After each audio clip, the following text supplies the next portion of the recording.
ఏదైతే కల్తీ మద్యం కేసులో అరెస్ట్ అయినటువంటి చెవిరెడ్డి భాస్కర్ రెడ్డి జైలు నుంచి రిలీజ్ కావడం జరిగింది. ఆయన రిలీజ్ అయిన మరుక్షణమే బెయిల్ ద్వారా రిలీజ్ కావడం జరిగింది. రిలీజ్ అయిన మరుక్షణమే ఆయన చేసిన కామెంటు, చంద్రబాబు పుట్టిన ఊళ్ళో నేను పుట్టడమే మహాపాపం అయిపోయింది, అందుకే నా మీద కక్ష కట్టి అరెస్ట్ చేశారు అంటూ ఆయన చేసిన వ్యాఖ్యలను ఎలా చూడాలంటారు?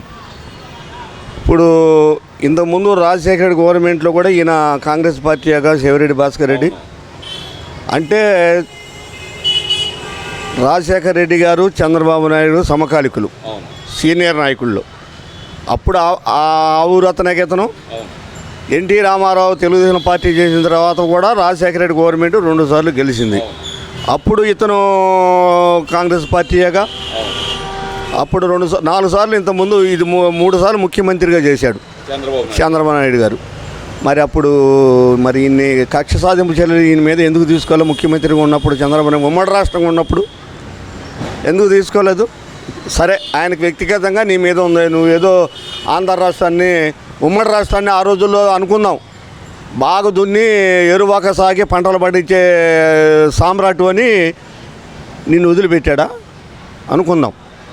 మరి ఎందుకని నీకు అయాలా నీకు ఇలాంటివి లేవు? ఎందుకంటే నిన్ను రాజశేఖర రెడ్డి కూడా నీ దగ్గరికి చేరన. ఇలా ఒక రకంగా ఎవరిని అక్కడ అట్ట పెట్టాలో అటు పెట్టినాడు రాజశేఖర రెడ్డి కూడా. కొంతవరకు 50% మాత్రం అంతవరకు వాస్తవం. కొన్ని తలవంచక తప్పదు మానసిక ఒత్తిడి వల్ల. అది సొంత వాళ్ళు కావచ్చు, అది జనరల్గా ఈ డైలాగ్తోనే జనానికి అర్థమైపోయి ఉండాలి. మానసికంగా దెబ్బతిని ఏం చేశాడో రాజశేఖర రెడ్డి, ఎవరి వల్ల ఇది అయ్యాడో కూడా ప్రజలందరికీ తెలుసు. అది కాంగ్రెస్ సీనియర్ నాయకులకి, అటున్న నా పార్టీలో కానీ ఇటున్న అందరికీ తెలుసు ఆ విషయం. కొంతమంది చనిపోయారు అనుకోండి. అలాంటి పరిస్థితుల్లో చెవిరెడ్డి భాస్కర్ రెడ్డి జగన్ వైఎస్ఆర్సీ పార్టీ వచ్చిన తర్వాత ప్రతి ఒక్కడు, అదేంది మన టౌన్లో అంటాను, దాన్ని ఏమంటారు, ఫుడ్ వర్క్ ఇది ఈ రోడ్లు వేసేవి ఇవన్నీ పార్కులు ఇది ఏమంటారు వీటిని, ఉడా చైర్మన్ ఉడా వాళ్ళ దాంట్లో డబ్బులు ఈయన ఎన్ని అక్కడి నుంచే మొదలుపెట్టాడు ఈయన ప్రస్థానం. స్థలాలు ఆక్రమించడం, రోడ్లు ఆక్రమించడం, గ్రౌండ్లు ఆక్రమించడం, విచ్చలవిడిగా ప్రభుత్వం డబ్బు ఉడా దాంట్లోనే ఈయన ఎన్ని కోట్లు మింగాడో తేటతెల్లమైంది. సరే, అది అట్లా పెట్టు. జగన్మోహన్ రెడ్డి మెతకర వైఖరి వాళ్ళు. ఎందుకంటే ఉదాహరణ, మా నాన్నగారు ఒక రైతు బిడ్డ, ఆయన ఒక సిటీ బస్సు కొన్నాడు ఏదో నీ బొట్టాళ్ళ దగ్గర. అతనప్పుడు ఈయన మేనలుడు వర్కరు, ఇతనితో పాటు ఒక 8 మంది వర్కర్లు ఉంటారుగా. వీళ్ళందరూ ఆ పాత ఓనర్ దగ్గర మింగటం మొదలుపెట్టారు. అర్థమవుతుందా నేను చెప్పింది? ఆ మింగే దాంట్లో మా నాన్న తండ్రి గారి మేనలుడు కూడా ఒకడు. ఈయన ఏం చేశాడు, బస్సు అమ్ముతుంటే ఓనర్ దగ్గర ఈ మేనలుడు మా నాన్నకి బస్సు కొనిచ్చాడు. తిప్పుతున్నారు. ఈడొచ్చి ఏం చెప్పాడు, అరే బస్సు మాదిరా, మీరు లంచాలు తినొద్దురా, చేస్తుంటే నువ్వేడు 2 గంటల దాకా నువ్వు చేయిందరా యాదవ్ నా కూడా తన్నబోయారు. ఇటు సైలెంట్ అయ్యాడు. అట్లానే జగన్మోహన్ రెడ్డి గారు 16 ఏళ్ళు జైల్లో ఉండొచ్చాడు. ఏ నిమిత్తంలోనే ఉన్నాయి, అది కోర్టు రుజువు చేయాల్సిన పరిస్థితి జ్యుడిషియల్ది. జగన్మోహన్ రెడ్డి గారు నేరం చేశాడా చేయలేదనేది కోర్టు తేల్చాలి, మనం చెప్పాల్సిన పరిస్థితి లేదు. వెళ్ళొచ్చాడు కాబట్టి ఎవరైనా అభియోగం పడింది. నేరం చేసినా నేరపోయినా దొంగే, అది తేలిందాక. ఇది అంతే. నువ్వు జగన్మోహన్ రెడ్డి చంద్రబాబు నాయుడు నీ మీద చెవిరెడ్డి భాస్కర్ రెడ్డి నీ మీద ఎందుకు ఇది 4వ సారి ముఖ్యమంత్రి. వాళ్ళ సంగతి వదిలేండి. అసలు రాష్ట్రంలో ఒక నిమిషం, రాష్ట్రంలో జంగిల్ రాజ్యం నడుస్తుంది అని చెప్పి అంటున్నాడు కదా. చెవిరెడ్డి భాస్కర్ రెడ్డి ఉందండి, జగన్మోహన్ రెడ్డి గారు చెప్పినట్టు చేసే మనిషి.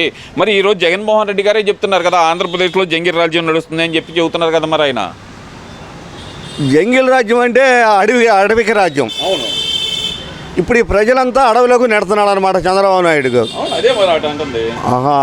ఈయన 5 సంవత్సరాల్లో ముఖ్యమంత్రి ఉన్నప్పుడు ఏది మన హంస నడకని అడిగారు ప్రజలు అంతే చెప్తున్నాడు. అవునండి, సైకిల్ పోతున్నా కొంత లేదు, ఒక గర్భిణీ స్త్రీ పోతున్న హాస్పిటల్కి వెళ్ళినప్పుడు ప్రసవించే రోజులు కూడా ఉన్నాయి. అసలు ఒక్క పారమట్టేసిన జంగిల్ రాజ్యం అంటే బయటకు వచ్చి ప్రజల దగ్గరికి వెళ్తే తెలిసిద్ది ఆ జంగల్ రాజ్యం నీ ప్రభుత్వంలో నడిచిందో లేకపోతే కూటమి ప్రభుత్వంలో నడిచిందో. జగన్మోహన్ రెడ్డి గారు నువ్వు తొందరలో పాదయాత్రకు పోబోతున్నావు కదా. నిజంగా ప్రజలు రేపు నిర్ణయిస్తారు నీ పాదయాత్రలో మొదటిసారి దానికి, రేపు రెండోసారి దానికి. చూడు, జంగిల్ రాజ్యం ఇప్పుడు పింఛను నువ్వు 3,000 పెంచావు, 2,000 దాన్ని 3,000 నువ్వు చూసావు. 3,000 ఇవ్వడానికి నీకు ఎన్ని సంవత్సరాలు పెట్టిందో ఒక్కసారి 4 సంవత్సరాలు నీకు పట్టింది. అదే చంద్రబాబు నాయుడు ఇచ్చిన మాట మేనిఫెస్టేషన్ ప్రకారం ఫస్ట్ 7,000 కానించి 1వ తారీఖు నాయకుడు పింఛన్ ఇస్తున్నాడు. జీతాలకు నువ్వు ఉద్యోగస్తుల జీతాలకు ఎన్నో తారీఖు దాకా ఇచ్చా? 15వ తారీఖు దాకా నువ్వు జీతాలు ఇచ్చిన రోజులు. అడవిక రాజ్యం నీదా కూటమిదా వైఎస్ఆర్ పార్టీ? దానికి ఉదాహరణ చెబుతున్నా. అంటే ఈ జంగిల్ రాజ్యం అంటే ఆయన అంటుంది ఏంటంటే మహిళలకు రక్షణ లేకుండా పోయింది, ఒక ఏదైతే కనుక ఈ ఎమ్మెల్యేలు కీచుకొల్లాగా తయారయ్యారు అంటున్నారు కదా. ఇప్పుడు మన గొర్రంట్ల మాధవ్ గారు చేసింది ఏమిటండి? ఇప్పుడు గత ప్రభుత్వంలో వాళ్ళు ఎంపీలు కానీ ఎమ్మెల్యేలు కానీ మినిస్టర్గా చేసిన అరాచకాలు దానికి దీనికి తేడా ఉందండి.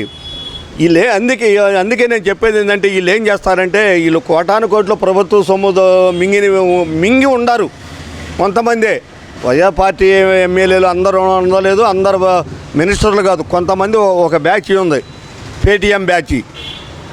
ఈ బ్యాచ్ మొత్తం కోటాను కోట్లు సంపాదించుకొని ఇవాళ ఈ కూటమి ప్రభుత్వం అబాస్ పాలు చేయడానికి కొన్ని పాచికలు వేస్తారు. నేను కూటమి ఎమ్మెల్యేలకే కానీ మంత్రులకు కానీ ఇసుంటి చంద్రబాబు నాయుడు గారు, లోకేష్ గారు, పవన్ కళ్యాణ్ గారు వాళ్ళు దొరకరు.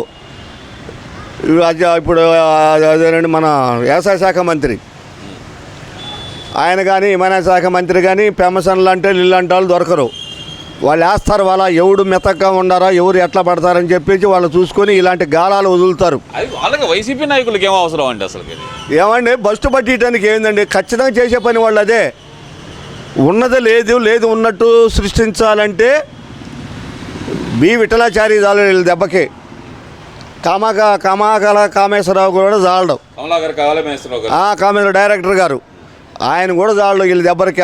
అలాంటి డైరెక్టర్లు, నిర్మాతలు, దర్శకులు, మరి కెమెరామాన్లు అసలు వాళ్ళు సినీ ఫీల్డ్లో ఏముందండి? వాళ్ళు ఉందంటే వైఎస్ఆర్ పార్టీలోనే ఉంది. ఇది ఖచ్చితంగా బురద చల్లటానికి వాళ్ళు ప్రయోగాలు చేస్తారు. నేను గౌరవనీయులైన ఎమ్మెల్యేలకి అయితేనేమి, 1-2 పదవుల్లో ఉన్న మంచి పదవుల్లో ఉన్న క్యాడర్కి అయితేనేమి, మీరు ఎంత అలర్ట్గా ఉండాలో అంటే మీకు ఇంకా 3 సంవత్సరాల టైం ఉంది. మీరు చాలా నిబద్ధతతో ఏమిటి 1-2 సార్లు పరిశీలించుకొని మనం వేసే అడుగు ఏమిటి అనేది కనుక మీరు ప్రజలు ఇవాళ అన్ని సోషల్ మీడియా వచ్చిన తర్వాత ఏ నాయకుడు ఏది అడుగెట్టేసినా తెల్లతరికి వస్తుంది. ఎలా వస్తుందో ఆలోచించుకోండి. పార్టీకి, కూటమి పార్టీ, తెలుగుదేశం పార్టీ, ఈ స్వర్గీయ నందమూరి తారక రామారావు ఏ ఉద్దేశంతో ఈ పార్టీ పెట్టాడో ప్రజల మనోభావాలు ఇలా ఆయన లేకపోయినా ఆయన పెట్టిన పార్టీ కోసం అయితేనేమి, ఆయన మీద ఉన్న అభిమానం కోసం చెప్పి 60% ప్రజలు ఇవాళ టీడీపీ ఎమ్మటి ఉన్నారంటే ఆ మహానుభావుడు కోసమే. ఇది ప్రతి ఎమ్మెల్యే కానీ, మినిస్టర్లు కానీ, తెలుగుదేశం నాయకులు కానీ గుర్తుపెట్టుకోవాలి. అలాంటి వాళ్ళందరికీ చెప్తున్నా, వైఎస్ఆర్టీ పార్టీ వాళ్ళు పాచికలేస్తారు. ఎక్కడ ఏం జరుగుతుందో అన్నిటి మీద పాచికలేస్తారు. ఆ పాచికల వలలో పడ్డారా మీరు బలైంది కాక కూటమి ప్రభుత్వానికి, తెలుగుదేశం పార్టీకి చెడ్డ పేరు తెచ్చిన వాళ్ళు అవుతారు. మరి తిరుమల లడ్డు వ్యవహారం గురించి ఏమంటారు? మాకు అసలు క్లీన్ చిట్ ఇచ్చేసింది సుప్రీంకోర్టు అని చెబుతున్నారు కదా. మరి చూపిమన్నానండి, పబ్లిక్గా చూపిమన్నాడు. నేషనల్ పేపర్ ఇప్పుడు సాక్షి పేపర్లు ఇప్పుడు వీళ్ళు అన్నట్టు ఎల్లో మీడియా అనే జ్యోతి మీద ఈయన మరి ఏడ్చి వస్తారుగా. మరి నేషనల్ మీడియా ఉందిగా, నేషనల్ పేపర్లు ఉన్నాయిగా. ఇదిగో సుప్రీంకోర్టు ఈ తారీఖున ఇదిగో ఈ జడ్జిమెంట్ ఇచ్చింది, మాకు ఈ క్లీన్ చిట్ ఇచ్చింది చెప్పి ఏపీ మననండి. మరి చంద్రబాబు నాయుడు గారి నాయకుల మీద దబ్బనం పెట్టి వాత పెట్టాలని చెప్పి మరి పేరున నీ చెబుతుంటే క్లీన్ చిట్ ఇచ్చింది, అబద్ధాలు చెప్పిన చంద్రబాబు నాయుడు నోట్లో నాలుక మీద కాల్చి వాత పెట్టాలని చెబుతున్నాడు కదా. మరి తాగుబోతాడికి నేను అంటే అనకూడదు, తాగుకి మా ఆగేవాడికి ఈ పేరు నాని గారికి తేడా లేదు. ఎందుకంటావంటావా? పేదల బియ్యాన్ని కుంభకోణంలో పాత్రధారి ఈయన భార్య. ఈయన భార్యను చంద్రబాబు నాయుడు గారు ఏమన్నారు, ఒక మహిళని మీరు నోటికి వచ్చినట్లు ఎట్లా పడితే అట్లా మాట్లాడద్దు, చట్టం తన పని తాను చేసుకెళ్ళిద్ది అని చెప్పి చంద్రబాబు వార్నింగ్ ఇచ్చితే ఒక్కరా కానీ, ఒక్క తెలుగుదేశం కూటమి నాయకులు కానీ, ఎవరైనా కానీ, బీజేపీ వాళ్ళు కానీ, జనసేన వాళ్ళు కానీ, తెలుగుదేశం వాళ్ళు ఒక్క మాట మాట్లాడారా వాళ్ళ భార్య గురించి? ఎవ్వరు మాట్లాడాల. చేసింది కుంభకోణం, పేరు నానియే భార్య పేర పెట్టి కాకినాడ నుంచి ఇతర దేశాలకు పంపించిన మాట వాస్తవం. అంతకుముందు లేదు నీకు ఆ గూడెం, నువ్వు అధికారంలో వచ్చిన రోజు నీకు ఆ గూడెం ఇవన్నీ చేసింది. ముందు నీ కోర్టులో నీకు తెలుసుకో. నువ్వు తర్వాత చంద్రబాబు నాయుడికి దబ్బనాలు పెట్టి కొట్టాలో, నీ నోటు కొట్టాలో, లేకపోతే నీ అవయవాలకు కొట్టాలో ప్రజలు నిర్ణయిస్తారు. పేరు నాని గారు, నువ్వు ఈ మధ్య ఎగురుతున్నావు, ఒకడు ఎగిరాడు, ఇద్దరు ఎగిరారు. అయ్యేది చంద్రబాబు నాయుడు సామాజిక వాళ్ళు ఏమయ్యారు? నువ్వు ఎగురుతున్నావు పవన్ కళ్యాణ్ మీద, ఈ మీద నువ్వు ఎక్కడుంటావో ముద్రగడ్డ పద్మనాభవాసు ఉంటాడే అయిపోయారు. నువ్వెంత ఇప్పుడు మన చంద్రబాబు బొత్స సత్యనారాయణ గారు ఎవరైనా రాజశేఖర రెడ్డి చంద్రబాబు నాయుడు ఇద్దరు అసెంబ్లీలో కొట్టుకున్నా ఓసారి కలిస్తే కరశాలం చేసుకుని బుద్ధాల మీద చేతులు హ్యాపీగా మాట్లాడుకుంటారు. అది తప్పు కాదు. దాన్ని కూడా విమర్శిస్తున్నారు మీ పార్టీ వాళ్ళు. నీ కూడా జనిగిద్దు, మీ పార్టీ కూడా జనకుండా చూసుకోండి. ముందు ఈ మధ్య గుంటూరు ఆయన ఉన్నాడు ఎవడు అంబడి రాంబాబు గారు, అబ్బో ఎందుకు ఎగురుతున్నారు? అవతల నీకంటే సీనియర్ నాయకుడు కాంగ్రెస్లో కన్నా లక్షణాలు ఎంత ఉందాగా ఎమ్మెల్యేగా ఉండి కూడా ఎంత ఉందాగా ఉన్నాడో గమనించుకోండి. అంబడి రాంబాబు గారు, నువ్వేమో పెద్ద తోపు కాదు. నీలాంటి వాళ్ళు చాలామంది పడిపోయారు. మనం ఎంత గోంగూరలో గోగు పురుగంతా. ప్రజల ముందు ఎవడైనా తప్పు చేసిన వాడు సమయం వచ్చినప్పుడు ఎక్కడ నొక్కాలో అక్కడ నొక్కుతారు. ఊరక సాక్షి ఛానల్స్ ఇవి ఉన్నాయి కానీ ఊరక మాట్లాడితే సరిపోతుంది. ప్రజలు అందరూ గమనిస్తున్నారు ఎవరిది దెంగిలి పరిపాలన. ఎవరు రేపు మీ నాయకుడు పాదయాత్ర చేస్తానంటున్నాడుగా, చేయమని పోయినసరికి ఈ రేపుకి తేడా అట్టుండిద్దో. ప్రభుత్వమే మిమ్మల్ని ఇది చేయదు, మీకు మళ్ళీగా అడ్డంకులు సృష్టించి భోజనాలు పెట్టి ఇక్కడ భోజనాలు పెట్టకుండా భోజనాలు చేసే వాళ్ళని ప్రజల్ని లేపటం, అలాంటి నీచమైన పనులు కూటమి ప్రభుత్వం చేయదు. మనం వాళ్ళకి ఇవ్వాల్సిన వాడికి ఎంతవరకు పర్మిషన్ అంతవరకే ప్రభుత్వానికి ప్రజలకు ఇబ్బంది లేకుండా వాళ్ళు ఇస్తారు పర్మిషన్. ఏం అభ్యంతరం లేదు. మీరు మరి పర్దాలు కట్టుకొని వెళ్తారు, చెట్లు నరుకుంటూ వెళ్తారు. మరి ఇక అవన్నీ మరి సీపు లెక్కర్లు ఇచ్చి మీరు దాచిపెట్టి దొంగతనం మీరు సంపాదించింది ఆ లెక్కర్లు పోసి వారుగా పోసి మీరు ప్రజాయాత్ర చేస్తారు. కానీ చూద్దాం అంబడి రాంబాబు గారు, ముందు ముసల పండగ.